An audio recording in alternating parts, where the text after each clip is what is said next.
각 부처 장관님들께 두 가지만 부탁 말씀 올리도록 하겠습니다. 나중에 돌이켜볼 때 국민주권정부, 이재명 정부에서 우리 분야, 우리 사업에서는 이런 건 남겼다.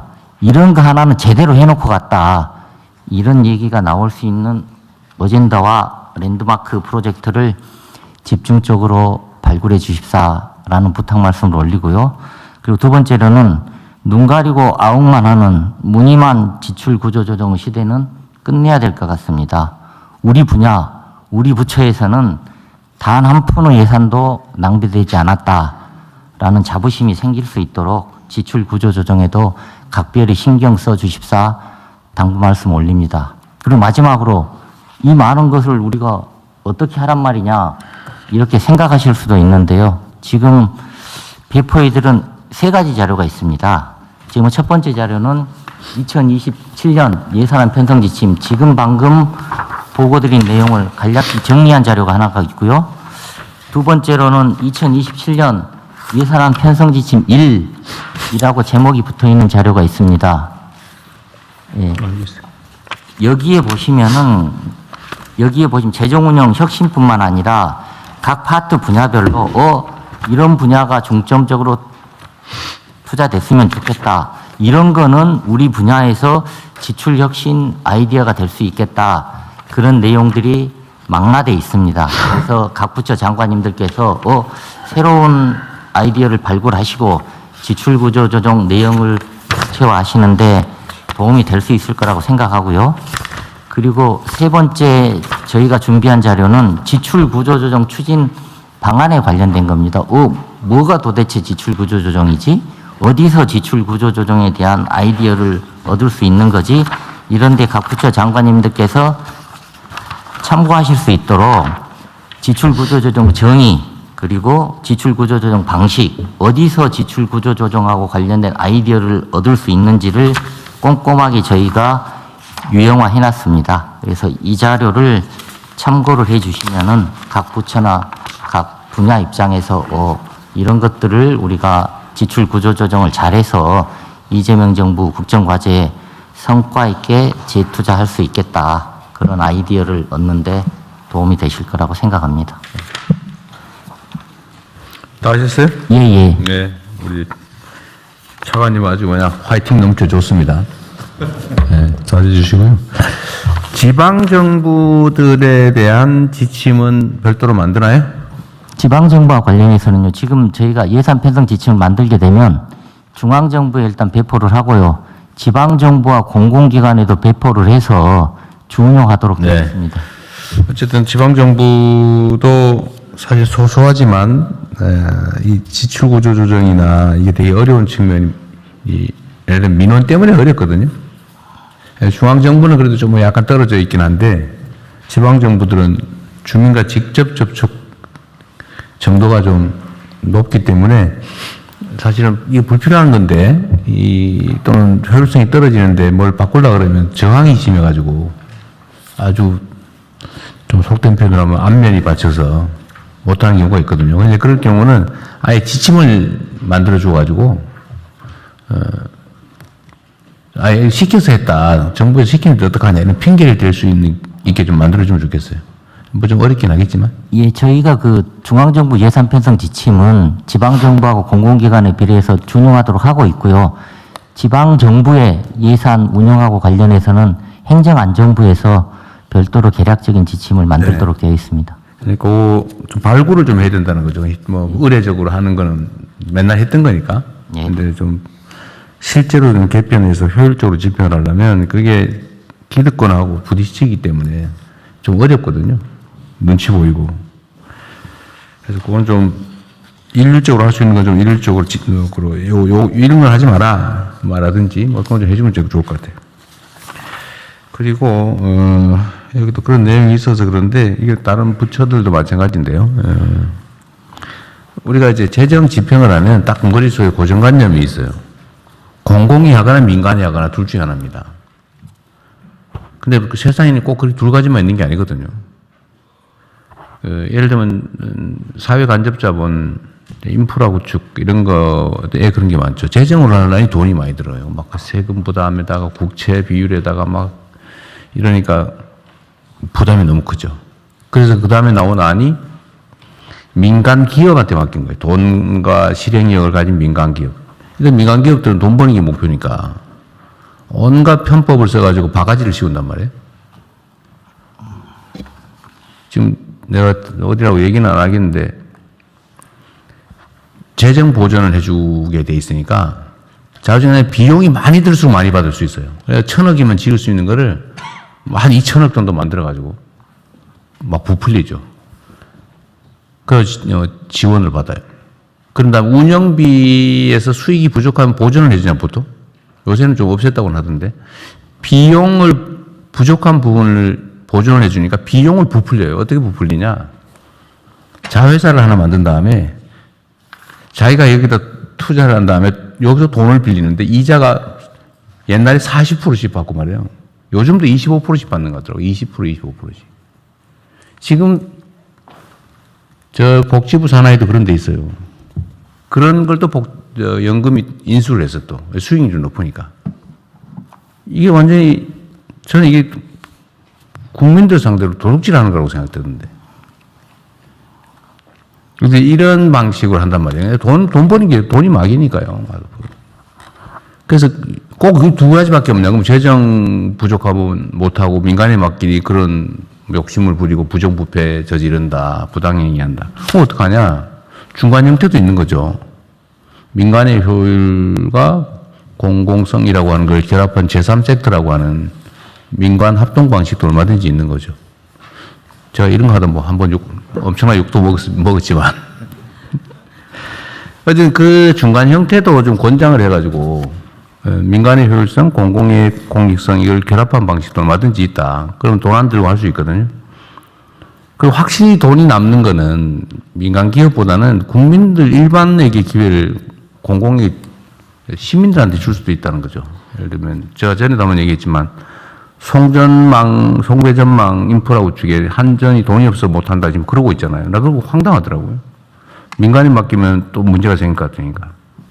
시민들한테 투자 기회를 주고 일종의 수익 보장을 해주고 거기에 맞게 요금 책정을 하면 아주 안전한 사업이잖아요. 그 시민들은 투자할 데 없어가지고 지금 난리인데. 그러니까 이건 시민들과 제3섹터를 만들 수도 있는 거죠. 이게 좀 다양하게 좀 하면 좋겠고 특히 인프라 구축 관련해서는 이 제3섹터 방식들을 좀 더 적극적으로 각 부처가 발굴해 주면 좋겠습니다. 그래야 좀 일이 될 것 같아요. 저는 다 했습니다. 네, 다른 의견 없으신가요? 다른 의견 없으시면 말씀 주십시오. 다 동의하고 하는데 하나 지금 최근에 중동 관련해서 제가 이게 자원적 에너지 안보 쪽을 하다 보니까 저희가 보완하고 개편해야 될 내용이 한두 가지가 아닌 것 같습니다. 자원 관련해서 저는 네 가지 항목 중에서 성장 패러다임 전환 어느 한 부분에 이와 같은 위기 관리 성장에 필요는 하지만 위기 관리를 하지 않으면 성장이 할 수가 없는데 그런 항목들을 넣어서 지금 이번에 배운 내용들을 철저하게 반영한 것들이 하나 좀 들어가면 어떨까 싶습니다. 예, 지금 방금 산업부 장관이 말씀 주신 내용도 최종안을 만드는 과정에서 염두에 두고 수정할 수 있도록 하겠습니다. 그 말씀도 맞죠. 위기가 일상화된 시대가 됐습니다. 예, 그럼 이것으로 토의를 마치고 부처보고로 넘어가겠습니다. 먼저 햇빛소득마을 확산 추진 계획을 행안부 장관님 보고해 주십시오.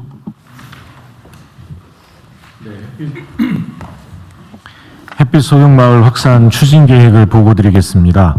햇빛소득마을 사업은 기후부의 에너지 전환 정책과 농식품부의 영농형 태양광 정책을 사회연대 경제 기반 위에서 마을 공동체 차원으로 구현하는 사업입니다.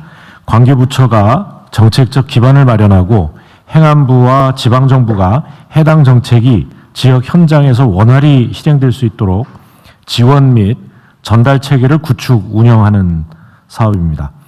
이에 따라 지난 2월 행안부에 범정부 햇빛 소득마을 추진단을 설치하였고 구양리 사례 등을 참조하여 추진 계획을 마련하였습니다.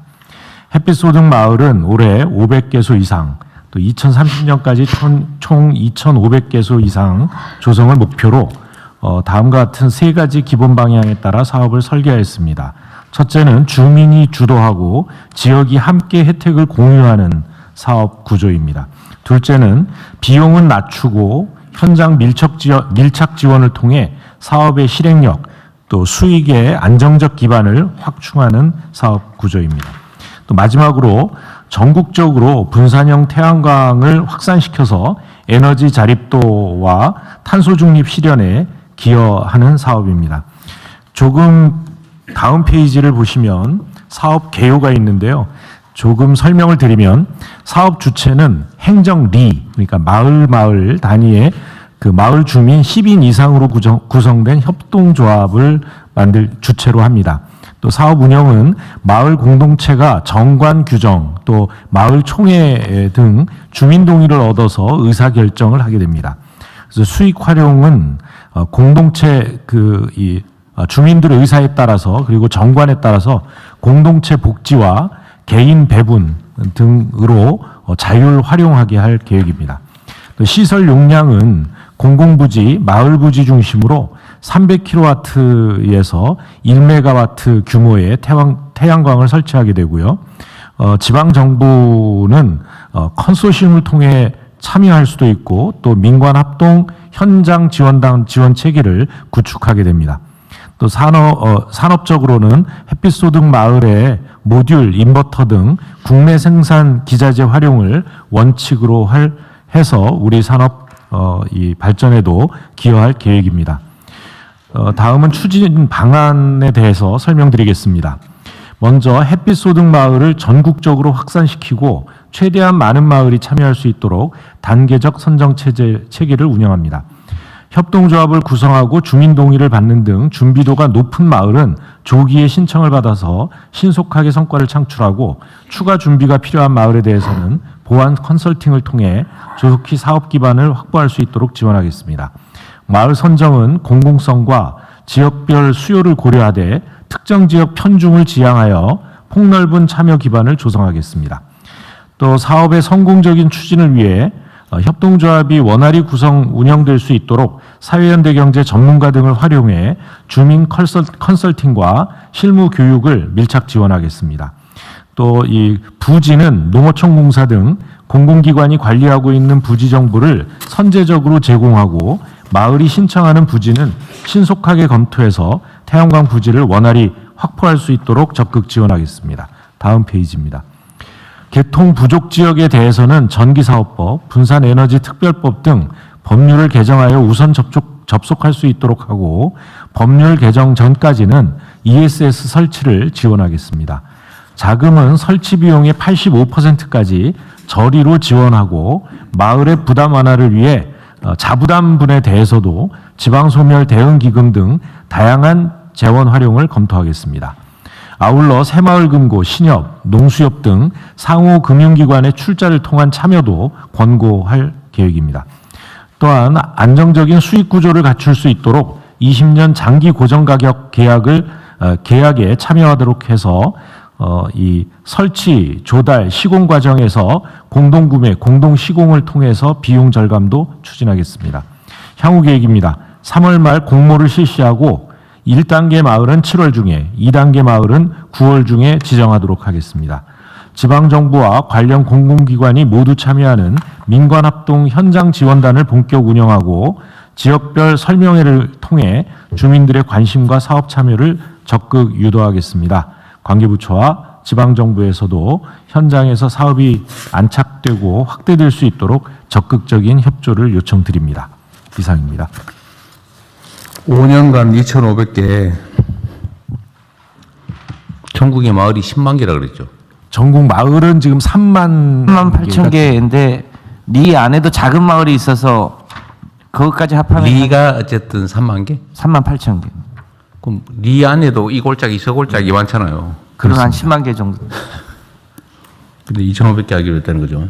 그래서 지금 저 중동 전쟁 문제도 있고요. 이 에너지 전환이 시급한 만큼 이 추경을 통해서 좀 더 그 예산을 확충해 주시면 우리 기후부와 농식품부와 함께 하세요. 예산 부족해서 못하는 건 확실히 맞아요. 늘리겠습니다. 지금 이게 지금 그리고 국가적 이제 위기인데. 한 곳이 1메가 기준이기 때문에요. 규모가 좀 작은 경우에는 개수가 더 늘어날 수 효율성이 좀 떨어지니까 네. 일정 규모는 되고 1메가 이상은 안 된다 그런 건 아니죠. 그런 건 대충 아니에요. 이런 기준이다. 그리고 최소한은 한 300kW 정도는 돼야 수익성이 나오는 것으로. 그러니까 이게 구양리 얘기 많이 하는데 거기도 내가 보기 그렇게 큰 건 아닌 것 같더라고요. 그 동네 그 동네 사람들이 쓰기에도 충분치 않은 것 같은데요. 그렇지는 않습니다. 아, 그래요? 그러니까 1메가 정도면 남아서 한전이 팔 정도예요? 일개 면 정도는 커버할 수 있는. 아, 그래요? 저기 국가유산 청장이며 대통령님. 네. 저희들이 이제 현재 국가유산청에서 전국에 있는 그 민속마을이라든가 그리고 고택이라든가 근현 건축물 같은 경우를 어떻게 잘 활용할 수 있는가, 숙박이 가능한지, 그래서 K 그 관광까지 연결되는 지역 활성화를 지금 계획을 짜고 있는데요. 네. 저희들이 외형이 크게 그 훼손되지 않는 범위에서 이런 그 태양광 같은 경우라든가 이런 것들 이용할 수 있도록 네. 협조를 부탁합니다. 네, 그 수요처는 뭐 최종적으로 한전이 하고 자체적으로 사용하고 뭐 남는 거는 한전에다 쓰는데 뭐 그 직접 연계해도 나쁘진 않겠죠. 그런데 어쨌든 속도도 너무 늦고 규모도 너무 적고 규모산이 추가되면 더 할 수 있다 그런 거예요? 규모를 좀 늘리는데 제약이 하나 있는 것 같은데요. 현재는 85%를 정부가 지원하는데 이거를 1차 보존 방식이 주입니다. 그러니까 정부가 직접 일종의 아니 2차 보존을 해주는 게 제일 그러니까 2차 낫죠. 보존을 좀 늘려서 은행의 차익을 정부가 보존하면 훨씬 더 아니 시장 그렇게 지원- 당연히 그렇게 해야 되는 거 아니에요? 왜 현금으로 더 그걸 다 지원합니까? 우선 재정으로. 당연히 금융기관하고 협약을 맺고 금융기관이 대출을 하면 보증을 해주고 그 차액 이자는 보존해주면 내가 보기에는 한 10배는 더 늘 거예요. 10배 이상 늘겠는데? 그렇게 해야 될 거라고 판단합니다. 네, 지금 이게 한 1.75% 정도 이자율로 저리 지원을 하기 때문에 2차 보전은 당연히 필요하고요. 지금 돈을 재정에서 직접 빌려주려고 하는 거 아니에요? 지금 말씀하시는 거 보면? 현재 설계가 그렇게 돼 있다고 그래서 2차 보존을 좀 늘리는 게 필요하다고. 네, 그렇게 하지 마세요. 그게 재정을 비효율적으로 쓰는 거잖아요. 그렇습니다. 그 말이 안 되지. 그 왜 정부가 직접 돈을 빌려줍니까? 금융기관이 빌려주게 하고 금융기관은 지금 돈 빌려줄 데가 없어서 좀 고민일 텐데 정부가 확실히 상황을 보증하는 이거 사실 안전하잖아요. 그 전기 파는 돈에서 자동으로 회수하는 건데 네. 그 전기 판매 가격은 계약돼 있는 거고 뭐 확실히 보장돼 있잖아요. 뭐 벼락 맞아가 다 부서지지 않는 한. 그 당연히 그거는 기본 계획을 좀 바꾸어서 해야 돼요. 벼락 맞는 경우는 풍수의 보험을 들기 때문에 이것도 괜찮아. 아무 문제 없습니다.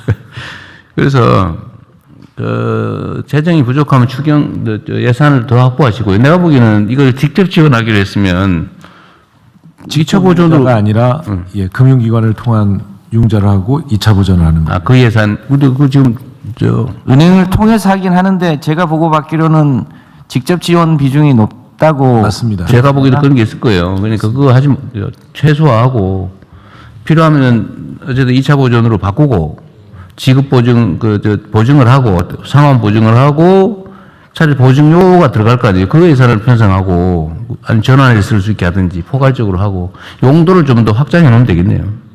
그 지침을 만들어 쓰고 하여튼 그건 구체적으로 그렇게 하시고요. 작은 부분은 금융위하고 기획예산처하고 행안부가 같이 좀 더 협의하시면 좋을 것 같습니다. 네네. 그러면 더 좋은 방안들이 많이 나올 것 훨씬 같습니다. 더 조금 설명을 많이 할수 드려도 있어요. 되겠습니까? 예? 조금 설명을 드려도 되겠습니까? 예. 해보세요. 너무 길게 하지 말고 아니 예, 예. 결론은 뭐냐면 우리가 이제 일정한 예산을 편성을 해놓은 것 같은데 이 중에 상당 부분을 직접 지원 같아 보니까 예, 직접 지원하면 재정이 다 뭐 대규모로 소모되잖아요. 예. 재정이 한계가 있으니까 이거를 2차 보증과 지급 보증 재원으로 바꾸면 확 늘어날 수 있다는 거예요. 예. 맞잖아. 예, 그렇습니다. 그렇게 할 수 있게 예. 바꾸자 그 말이죠. 예. 뭐 제도를 기후부하고 이렇게 금융위하고 이렇게 기획예산처하고 해서 재설계하는 방안을 검토하겠습니다. 그리고 불용되는 가능성하고 부족할 가능성이 두 가지가 동시에 있잖아요. 예.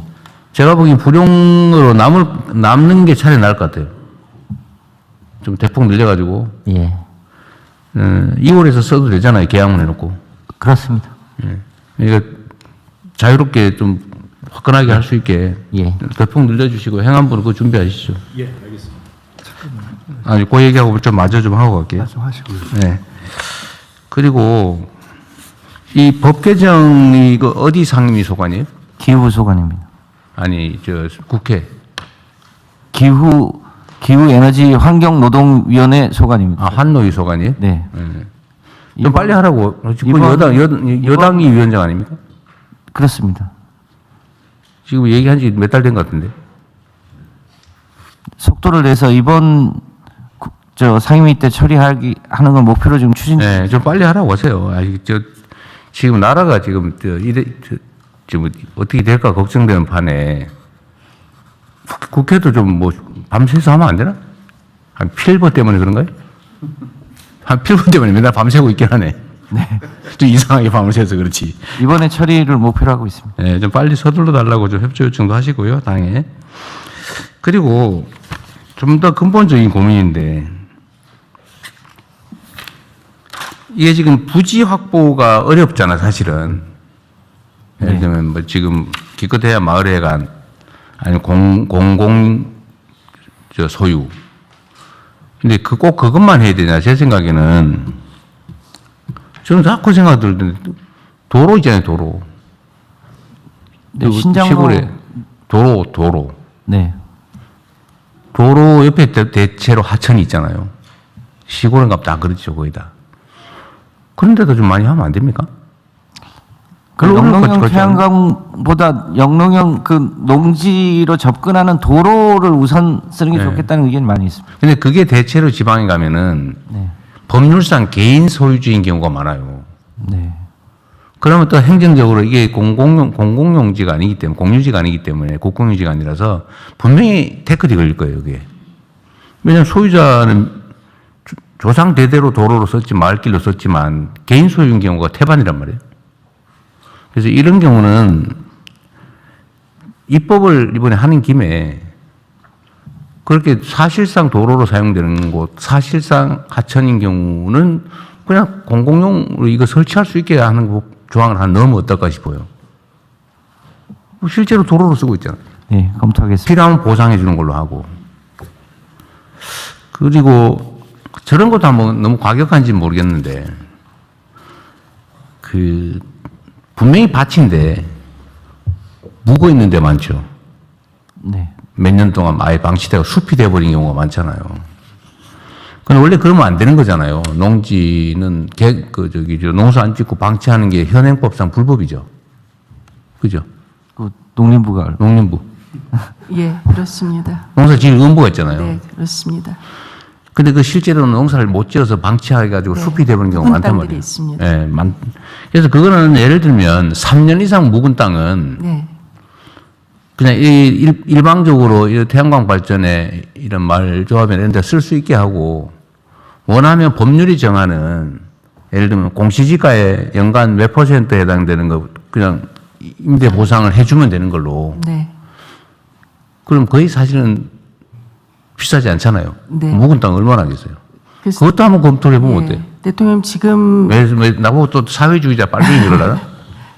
지금 저희들이 농지조사도 좀 하려고 생각하기 네. 때문에 묵은 땅도 이번 기회에 발굴해서 태양광에 활용하도록 할 것이고요. 지금 저수지가 있고 비축농지가 있습니다. 저수지하고 비축농지를 가지고 행정리하고 한 매칭을 해봤습니다. 몇 개 마을이나 활용할 수 있는 그건- 7,854개 마을 정도가 쓸 수 있는 네. 것으로 나왔습니다. 그것도 체계적으로 신속하게 하고요. 예, 그렇게 하겠습니다. 어쨌든 일반적으로는 농촌 지역에 지금 농사 짓지 않고 방치된 농지가 엄청 많이 있어요. 근데 그거를 그냥 산이 되도록 내버려 두는 것보다는 태양광 발전하면 농사 짓는 것보다 몇 배 효율이 있다면서요. 네. 그리고 방치된 농지에 대해서는 예를 들면 3년도 좋고 5년도 좋고 하여튼 법적 결단을 내려가지고 입법 결단을 해서 손해 안 보잖아, 아무도. 예를 들면 방치한 사람도 경작 의무를 면해주고 대신에 아주 소액이지만 임대료, 사용료를 주면 쓸 수 있게. 그거 한번 해보시면 어떨까요? 어쨌든 지금 이 에너지 문제는 우리 국가의 사활이 걸린 문제 아닙니까? 맞습니다. 예. 좀 더 적극적으로 좀 해주면 좋겠어요. 예. 네. 우리 총리님, 저는 말씀 다 드렸습니다. 아까 햇빛소득마을의 지원에 대한 최종 운영 방식을 직접 지원해서 2차 등으로 전환하는 문제 등은 최근에 ODA 등등을 이용하는 데 있어서 그런 방식으로 많이 바꾸더라고요, 해외. 근데 지금 전 그걸 들으면서 이런 등등은 기획예산처나 금융위에서 각 부처에서 사업할 때 있어서 최종 운영 방식 설계를 할 때 같이 협의를 안 하나 하는 게 저는 사실 조금 의문이 들었어요. 이게 일반적으로 조금 협의를 오히려 했으면 조금 더 효율적인 방식을 더 논의할 수 있지 않았을까 하는 생각이 들어서 그렇게 좀 하는 것이 맞는 거 아닌가요? 예. 저희 뭐 통상적으로 이렇게 저희도 그렇고 금융위도 그렇고요. 새로운 프로그램을 만들 때는 일단 뭐 부처랑 이렇게 협의를 해가지고 사업을 진행하고요. 이렇게 또 뭐 융자로 할 건지 아니면 2차 버전으로 할 건지는 현장 수요 이런 것도 보고 금융회사에서 적극적으로 이렇게 참여할 의지가 있는지도 보고 그런 과정을 거쳐가지고 진행이 됩니다만 이 사업하고 관련해서는 지금 다시 한번 관계부처가 머리를 맞대고 고민해 보도록 하겠습니다. 그리고 아까 대통령이 말씀하신 사실상 도로로 사용되는 농로에 설치할 수 있게 하는 문제는 저희가 법적 검토를 법제청 등기랑 조금 해보겠습니다. 그리고 네. 도로 옆에 있는 이렇게 경사면을 사용하는 경우가 최근에 늘더라고요. 그런 부분은 아마 그런 시비 없이 할 수 있는 여지가 있을 것 같아서 적극적으로 검토해 보겠습니다. 다른 의견 없으시면은 이 사안은 원안대로 접수하겠습니다.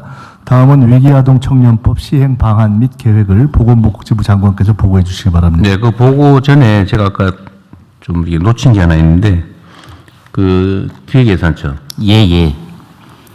우리가 보통 그 예산 사용을 할 때 기금 있잖아요. 예. 전통적인 기금에 대한 개념은 예. 원금을 쌓아놓고 예. 이자를 빼서 쓰는 거잖아요. 예. 지금도 그렇게 합니까? 예, 원칙으로는 지금 방금 말씀 주신 것처럼 거기하고 관련된 수입 이런 그렇죠. 것들을 그걸 가지고 쌓아놓고 이자를 불리고 또 새로운 수입에서 그게 하는 게 원칙인데요. 일부 기금 같은 경우는 우리는 또 별도로 주머니가 있어서 재원은 없지만 탄력적으로 써야 되겠다. 그런 경우는 또 재원이 많지 않음에도 불구하고 기금 형태로 또 운영하는 것도 있습니다. 좀 근본적인 검토를 한번 해봤으면 좋겠는데요. 그건 예전에 그 이자율이 높을 때 그 재원을 좀 효율적으로 쓰는 방법이었잖아요. 예. 이자가 많이 나오니까. 예. 안정적으로 예. 여기서 나오는 이자 수입으로 이분이. 요즘 근데 이자율이 너무 낮아가지고 예. 사실 원본을 예를 들어 이자율이 한 안정적으로 2% 나온다 이러면 사실 50년 동안 그 원금이 물려 있는 거거든요. 예. 근데 요즘처럼 이렇게 급변하는 시기에 꼭 기금이라고 하는 거 모아놓고 그 이자나 거기서 나오는 수입을 쓰는 게 이게 바람직한 재정 운영 방식이냐. 이게 엄청난 금액이 쌓여 있잖아요. 예. 소위 원본이. 근데 이거 국가 부채 많다고 막 날리고 그 기금이라고 하는 거 꼭 그런 식으로 써야 되는지를 근본적으로 검토를 좀 해가지고 예. 저는 성남시 있을 때는 그 원본을 쓸 수 있게 다 바꿨거든요. 그게 훨씬 더 효율적이더라고요. 재원 운영 방식이. 예. 기금에서 나오는 이자로 쓰다 보니까 계속 기금을 늘리는 거예요. 아니, 이자가 얼마 안 되니까. 예. 그 원본을 자꾸 늘리는 게 오히려 돈이 더 많이 들어서 차라리 그러지 말고 그 원본을 늘리는 그 돈으로 차라리 재정 집행을 하니까 훨씬 더 싸게 먹힌다, 이게. 효율적이고. 예. 그래서 제가 아예 좀 바꿔놨었거든요. 예. 국가 기금도 예. 그 검토를 한번 해봐 주세요. 예. 재정 운영이 진짜 그게 원본을 쌓아놓고 이자를 받아 또는 부수입 받아 쓰는 게 효율적인지 예. 아니면 차라리 원본을 쌓는 그 돈으로 예산을 집행하는 게 차라리 나은지. 예. 네. 일정 정도는 이제 완충이 필요하긴 한데 예. 거기 묶여 있을 필요는 없다. 예, 그런 것 같습니다. 저 성남시 사례 이런 거를 참고를 해서 이제 국민연금 같은 경우는 할 수 없는 거고요. 이제 그럼요. 그건 국민연금 기금은 말고 이제 당연히 나머지 있으니까. 네. 그 나머지 기금들에 있어서는 지금 방금 대통령님께서 말씀 주신 것처럼 조금 더 효과적으로 집행할 수 있는 방법이 있는 건지 성남시 사례를 이렇게 참고를 해서 고민을 해보도록 네, 하겠습니다. 한번 챙겨봐 주세요. 아주 매우 중요한 근본적 문제라서요. 지부장관님. 네, 위기아동 청년법 시행 방안 및 계획에 대해서 보고드리겠습니다.